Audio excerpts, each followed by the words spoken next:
kalau laki-laki jadi seorang pemimpin sukses itu harus dan wajib. Kalau nggak sukses itu aneh. Tapi kalau ibu, seorang ibu jadi pemimpin dan sukses itu lebih hebat.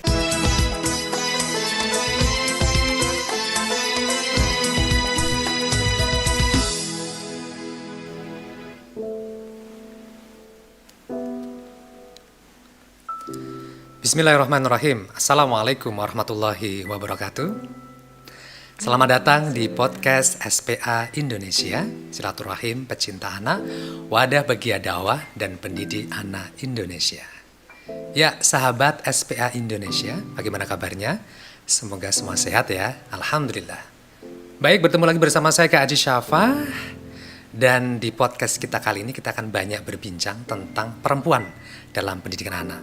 Dan alhamdulillah sudah hadir di hadapan saya seorang perempuan yang luar biasa, ibu dari 4 anak yang hebat semuanya, dosen, dan dengar-dengar baru saja menyelesaikan S3-nya. Siapa dia? Beliau adalah Ibu Dr. Umi Faiza. Seperti apa menariknya perbincangan kita kali ini? Yuk langsung aja kita sapa beliau. Baik. Assalamualaikum warahmatullahi wabarakatuh. Waalaikumsalam warahmatullahi wabarakatuh. Oke. Nyaman pakai masker enggak ini kira-kira? Boleh dibuka ya. Oke, boleh. Nah, alhamdulillah. Ibu Dr. Umi Faiza. Masya Allah. Bagaimana kabarnya Bu Umi? Alhamdulillah luar biasa. Alhamdulillah luar biasa. Sehat ya? Sehat walafiat. Alhamdulillah ya. Kemarin sempat mendengar lama loh, kita 7 bulan gak ketemu loh ini. Iya. Lama banget lah ya. Iya. Dan padahal sering ketemu ya sering sebelumnya. ketemu sebelumnya, tapi karena mungkin ya karena efek ya ujian pandemi ini kita mungkin jarang bisa ketemu. Dan tiba-tiba ketemu, kok saya udah melihat seperti kembali muda lagi gitu. Dan dengar-dengar ada program tertentu yang dilakukan kemarin ya. Bener gak sih itu kira-kira? Ada aja. Loh, beneran loh ya. Semakin berbeda ini, udah kayak masih SMA gitu. Allah. Bener ya kemarin ada program itu ya. Mohon maaf diet ya. Sempet. Enggak. Pengurusan. Sebenarnya mengatur pola makan Mengatur aja. pola makan, bijak Iya. sekali Bu Dokter ini ya. Mengatur pola makan. Itu kenapa itu? Melakukan itu kemarin ada apa ya? Ada tujuan tertentu? Ya, biar lebih sehat aja. Lebih biar sehat, lebih ya. sehat ya. Dengan berbagai aktivitas yang kita lakukan biar lebih nyaman aja. Termasuk membuat suami semakin sayang. Baik Bu Umi Faiza, langsung aja ini. Kita temanya hari ini luar biasa dan kita ngambil tentang perempuan. Menurut Ibu Umi ini, apa sih makna perempuan bagi seorang Ibu Dr. Umi Faiza ini? Ya, baik, ini satu pertanyaan yang bagi saya sangat menarik ya, perempuan.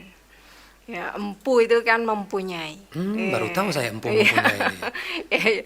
Dan sesungguhnya begini, perempuan kalau kita kaitkan dengan sebagai seorang ibu, gitu ya. Karena kalau dikaitkan pendidikan itu seringkali kan nanti arahnya sebagai seorang ibu. Madrasatun. Ibu itu adalah sekolah, gitu. Ibu sekolah, tapi sebenarnya tidak sekedar sekolah bagi anaknya, tapi sekolah bagi keluarga, sekolah bagi masyarakat, gitu. Jadi luar biasa bagaimana seorang perempuan itu semestinya memang harus mampu memerankan diri dimanapun dia posisinya berada. Ya, jadi dia punya peran penting banget dalam pendidikan anak yang ya. Sangat penting, sangat penting. Padahal di luar sana tuh ada sebuah stigma bahwa perempuan itu kan nggak sejajar sama laki-laki. Terus gimana menurut Ibu Umi Faiza ini? Itu dia, makanya saya tuh juga sering heran begini. Saya juga sering bertanya-tanya. Tidak sejajar sampai kemudian ada orang-orang yang kemudian memperjuangkan kesejajaran.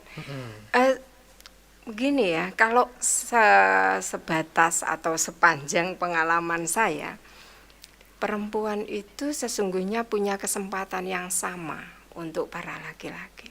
Maksudnya? Punya kesempatan yang sama. Dalam hal ini begini, Islam sendiri mengajarkan bagaimana Allah itu tidak memandang laki-laki ataupun perempuan dalam hal beramal. Dalam hal beramal, laki-laki ataupun perempuan dia akan mendapatkan sesuai dengan apa yang diupayakan.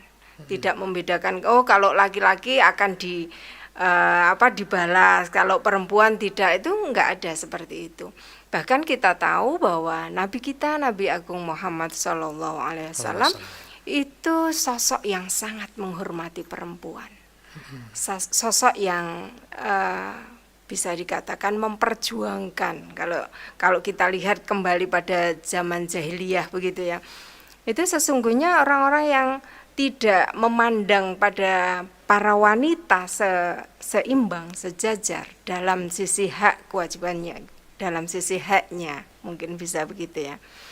Itu sesungguhnya, maaf ya, saya boleh katakan kembali pada masa jahiliyah.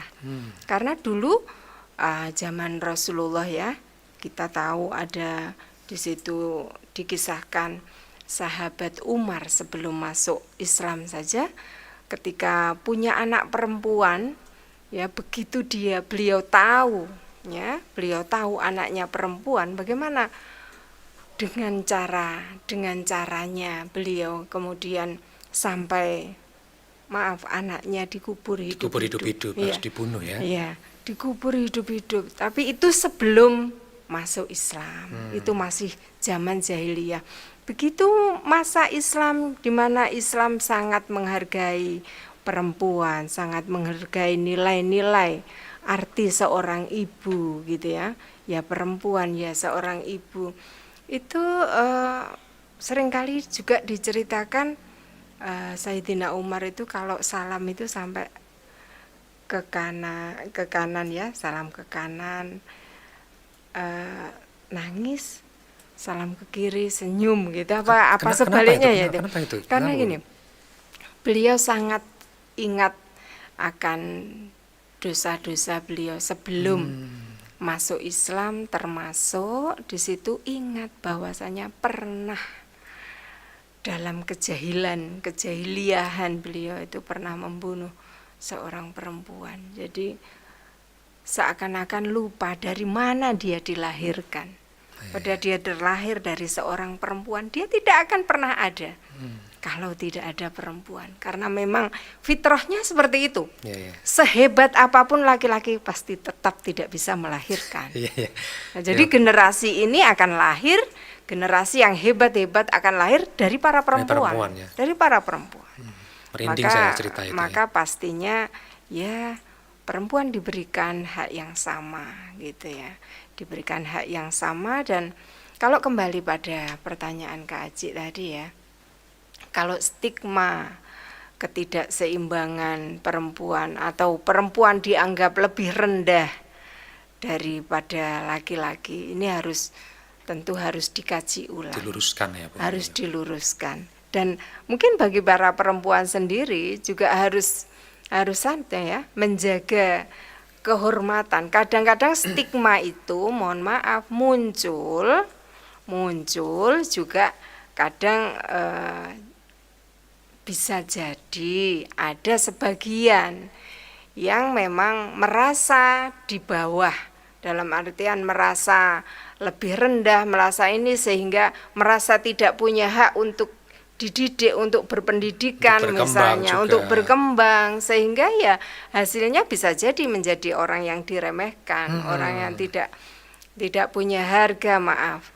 Itu bisa jadi ada kalanya, kasuistis ya, bisa kembali. Tapi secara umum perempuan itu luar biasa dan Allah memberikan hak yang sama bagi para laki-laki. Menarik ini, secara umum perempuan itu luar biasa. Menurut Bu Umi sendiri apa sih kelebihan perempuan dibanding laki-laki? Secara pribadi boleh Kak? Gimana ya, saya memandangnya ini memang perempuan ya. Saya bisa memandang dari ibu saya bisa memandang dari para wanita yang pernah banyak kita baca ya. Perempuan itu ini cagak gitu ya. Cagak itu apa ya? Soko guru. Tumpuan itu bisa jadi memang benar ya. Perempuan itu menjadi tumpuan bagi tegaknya agama, itu juga di situ. Maka laki-laki pun tidak sempurna ya, kalau belum sempurna agamanya kalau dia belum menikah. Betul gitu. sekali. Nah, Ini pesan menikahnya dengan siapa? Dengan perempuan kalau laki-laki, tentunya begitu. Maka banyak hal yang dimiliki oleh para perempuan dan itu tidak dimiliki oleh laki-laki. Sebaliknya, banyak hal juga yang dimiliki oleh laki-laki yang itu memang dititipkan pada kaum laki-laki. Wanita ini enggak dalam hal tertentu memang bukan porsinya, istilahnya begitu. Perempuan multitasking, setuju nggak sih? Oh, sangat setuju. Apakah Sangat dalam setuju. posisi perempuan saat ini atau gimana? Bukan. Saya memperhatikan begini. Saya perhatikan memang ya kalau bapak-bapak itu kalau sudah mengerjakan satu hal gitu ya, itu memang ya betul-betul fokusnya di situ gitu. Banyak hal ya, misalnya gini, kalau laki-laki menjadi seorang pemimpin gitu. Kalau saya guyonannya itu begini loh. Kalau laki-laki jadi seorang pemimpin sukses itu harus dan wajib. Kalau nggak sukses itu aneh. Bebannya berat sekali laki-laki. Nah, betul.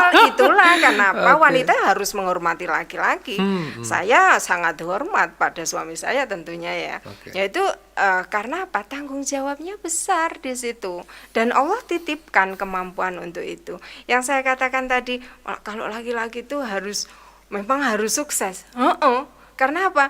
Saya melihat sendiri kalau punya tugas itu ya sudah manteng istilahnya gitu ya, manteng apa yang menjadi tugasnya itu nanti apa. Tapi kalau seorang ibu jadi pemimpin dan sukses itu lebih hebat lagi. Oke. Kenapa begitu? Maaf ya. Iya. Bukan berarti ini terus tadi saya katakan saya sangat hormat laki-laki, saya kagum laki-laki. Dan memang seperti itu ya. Tapi di sisi lain ini gini, kalau misalnya seorang perempuan menjadi pemimpin, yang saya katakan kenapa dia kalau sukses lebih hebat, dengan catatan dia tetap sukses juga di rumahnya. Maka saya sering bilang kan, ketika saya menjadi seorang ibu, tugas utama saya itu ya memang seorang ibu, menjadi seorang ibu. Oke, Bu Umi. Bahwasanya nanti sambilannya ya waktu itu jadi ketua STPI, jadi mahasiswa S3 juga dengan 4 anak begitu. Tapi ini tugas utama saya ini. Sehingga apa? Ketika saya melakukan tugas sampingan saya harus memastikan yang ini beres. Ada prioritas ya. Pasti. Jadi yang tidak mudah itu kemudian memanage waktu. Nah ini menarik nih, memanage waktu ini kan Bu Umi terlihat banget ya, kalau saya melihatnya ya, orang lain juga pasti melihat hal yang sama, sibuk sekali. Ibu dari 4 orang anak, dosen, kemudian kalau saya mengatakan punya kesibukan yang sangat luar biasa, itu bagaimana membagi waktunya sesuai dengan tema kita tentang perempuan dalam pendidikan anak. Itu bagaimana tipsnya membagi waktu atau prioritas untuk ketika di kampus, anak-anak dan juga kesibukan Bu Umi, gimana itu Bu Umi? Iya, jadi memang dalam Islam sudah dicanangkan ya, sudah ada wal asri, demi masa, demi waktu. Bagaimana kita ini dididik untuk memanage waktu dengan sebaik-baiknya. Karena al waktu kasaif katanya kan begitu. Jadi waktu itu seperti pedang. Bayangkan kalau kita bawa pedang itu kan tajam tuh itu. Bisa saja kalau pedang itu tidak kita kelola dengan baik, maka dia akan menyembelih diri kita sendiri. Nah, terkait dengan waktu gitu. Dan dengan prioritas-prioritas, maka kalau secara pribadi saya katakan begini, saya juga sering katakan juga pada para mahasiswa, terbiasa tidak mengulur waktu. Memanage waktu dengan sebaik-baiknya. Kalau orang lain itu ya setelah pagi belum masak santai-santai dan seterusnya misalnya, pasti ini tidak akan terkelola dengan baik waktunya. Jadi saya pengalaman saya pribadi ya, misalnya pada saat saya kuliah S3, saya katakan loh pada Pak Adi waktu itu, saya akan tetap menjadi ibu yang baik. Saya tidak mengandalkan saya S3-nya, bukan. Karena bagi saya S3 itu sampingan, tapi saya harus sukses menjadi ibu dan sukses di S3 istilahnya yang lain pun harus gitu sukses ya. Nah, bagaimana caranya? Pada saat itu anak-anak saya kan masih kecil. Beda ya kalau dengan sekarang anak-anak sudah relatif sudah besar-besar gitu. Pada saat itu saya ambil S3 itu anak saya baru usia 2 tahun. 3 tahun lah, 2,5. Itu ketika anak keempat.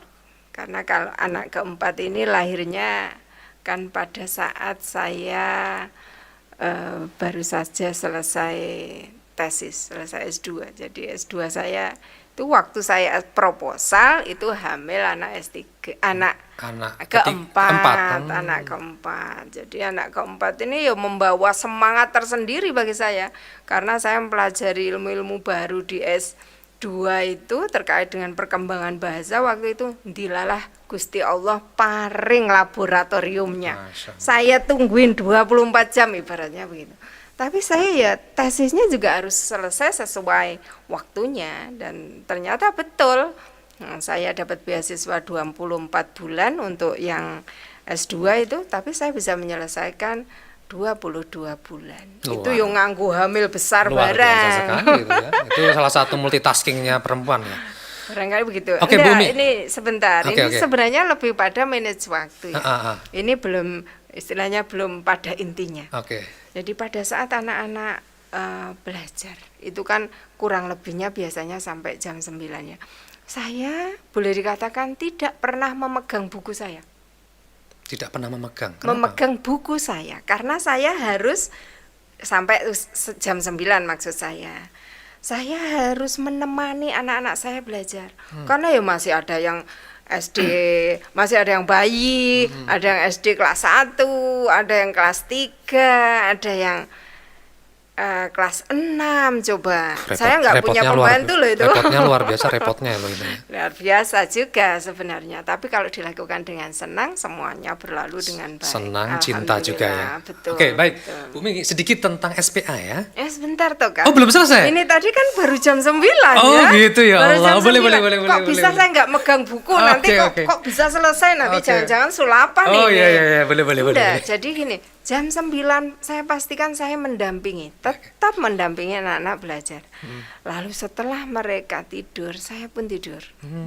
Tapi nggak kebelabasan. Pasti, saya katakan pasti karena ini saya lakukan bertahun-tahun. Jam 2 itu saya bangun hingga kemudian beraktivitas. Beraktivitasnya kalau jam 2 ya istilahnya tugas kuliah saya ya saya belajar dan seterusnya ya dengan beribadah dan semuanya kan sebenarnya beribadah ya, tapi di situ memang saya itu mungkin karena tekad saya begini, kalau saya sekolah berarti saya tidak boleh sama seperti orang yang nggak sekolah. Artinya kalau yang nggak sekolah memang punya kesempatan tidurnya ya setidaknya sama dengan anaknya kan. Anaknya tidur ya ibunya tidur, anaknya bangun ibunya bangun. Tapi saya itu mata pertama yang melek gitu. Dan mungkin mata terakhir yang tertidur. Menyiapkan semua ya. Mata terakhir yang tertidur. Menyiapkan dan membersihkan mata semua. Pertama yang melek gitu. Ya. Termasuk membagi waktu untuk anak yang paling besar. Nah, itu suami pasti. Itu maksudnya. Oh iya. Iya kan itu anak paling besar. Pasti itu ya. Jadi makanya sampai menutupnya mata suami kan gitu Masya katanya. Meremlek gitu. Nanti meleknya juga sudah lebih dahulu, melek duluan gitu. Oke, baik. Itu ya. Jadi iya. boleh itu luar biasa sekali. Dan tadi ada hal yang pengen saya tanyakan bahwa kembali sedikit tentang SPA, tentang hal yang luar biasa dari SPA itu ada Fonispa. Dan saya pernah mendengar Ibu Umi ini kan pernah jadi direktur Fonispa. Betul. Fonispa itu apa dan apa sih agendanya Fonispa ini, Bu Umi? Ya. Fonispa itu Forum Nisa SPA. Forum Nisa SPA. Forum Nisa SPA. Sebagaimana fitrahnya para perempuan ya yang melahirkan. Kalau boleh dibilang dari Fonispa lah lahir, kemudian dari rahim Fonispa lah dari obrolan-obrolan yang ada di Fonispa lah, kemudian lahir berbagai lembaga yang ada di SPA. Jadi gambarannya seperti ini, Fonispa itu Forum Nisa SPA. Saya bisa dikatakan sudah aktif di Fonispa sebelum saya tinggal di Fonispa, gitu ya. Artinya begini, semua para aktivis perempuan itu sesungguhnya anggota Fonispa. Nah, di Fonispa sendiri ada sekretariat, gitu ya, ada sekretariat yang waktu itu di Jalan Bakung, gitu ya, di Nderesan. Nah, di situ awal mula berbagai ide pengembangan, termasuk kemudian munculnya kampus kita ya, STP Bina Insan Mulia. Itu awalnya di obrolan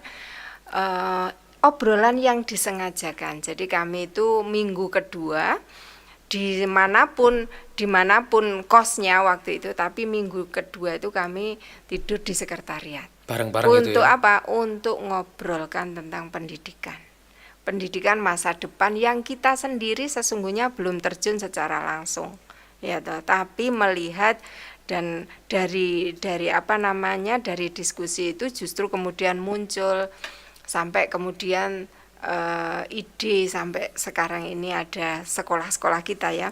Itu pertama kali munculnya itu dari perbincangan itu muncul ide gimana ya, kita itu kalau punya TK namanya Jannatul Aulad waktu itu. Jannatul Aulad, surganya para anak. Wah, luar biasa kan? Itu ya idealisme mahasiswa lah sebenarnya waktu itu ya.